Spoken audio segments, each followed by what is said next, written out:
For most of human history, we have calculated power through a very simple metric: mass and resistance. We build heavily armored militaries, stockpile immense wealth, and construct entirely immovable fortresses. But building for maximum rigidity guarantees a specific structural vulnerability.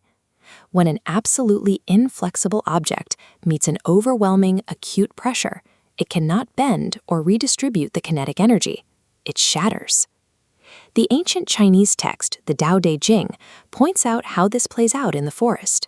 A tree that grows thick, stiff, and massive fills the outstretched arms of the woodsman. Its sheer size and inflexibility inevitably invite the felling axe. Written over 2 millennia ago, the text proposes a radical alternative to this structural trap. To survive a chaotic world and actually conquer obstacles, you have to abandon hardness. You must actively embrace softness and yielding. If the text is right, our standard formula for accumulating power is mathematically inverted, guaranteeing our own destruction.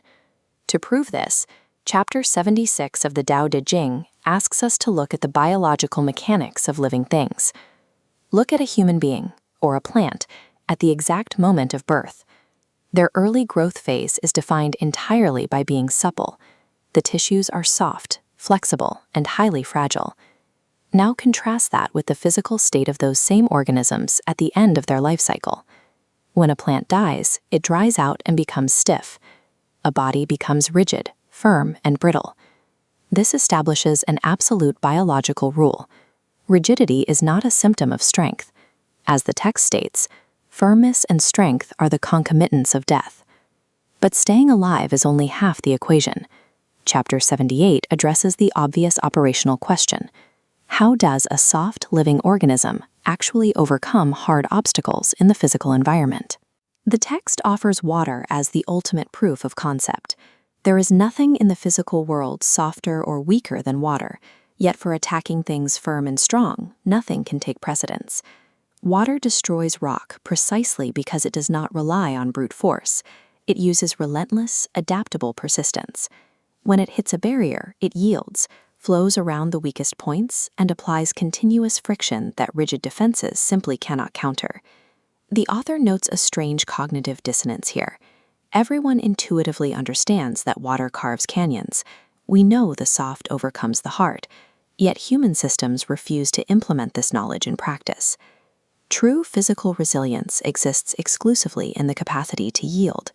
When you can adapt to the exact shape of incoming pressure, relying on sheer brute force becomes entirely obsolete.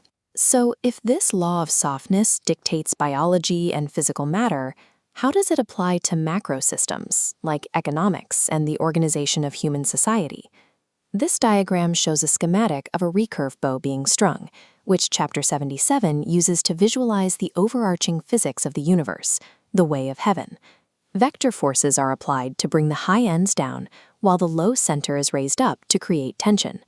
The core law of this physical system is equilibrium. Natural environments stabilize themselves by constantly diminishing areas where there is superabundance and supplementing areas where there is deficiency. But the way of man directly inverts this vector. Our economic systems take away from those who do not have enough in order to artificially inflate the stockpiles of those who already possess a superabundance. The systemic consequence of this inversion is severe. Hoarding excess wealth and energy forces you to fight the mechanical baseline of the universe. You are bending the bow backward, generating massive, unsustainable pressure. Human power structures built on this model are guaranteed to fail because they are engineered in direct, continuous opposition to the natural laws of equilibrium. How then does a modern leader apply these laws of physics and systemic equilibrium to actual statecraft? The Tao Te Ching defines the ideal leader, the sage, as someone who mimics the way of heaven. Instead of hoarding credit, they take their own superabundance and actively redistribute it to serve the system, achieving merit without resting arrogantly in it. This brings us to the final, most extreme paradox of leadership found in the text, the handling of national shame and disaster. According to the text, the only person fit to be king is the one willing to absorb the state's reproach. Rather than violently suppressing criticism to protect their ego, the true leader yields to the blame, willingly bearing the direful woes of the population. The author anticipated that this would sound absurd, offering a central warning. Words that are strictly true seem to be paradoxical. We spend enormous amounts of energy trying to build unassailable defenses, desperately trying to become an immovable rock. But the math of the universe favors the fluid. By abandoning the exhausting illusion of hardness, we can master the unbreakable power of water.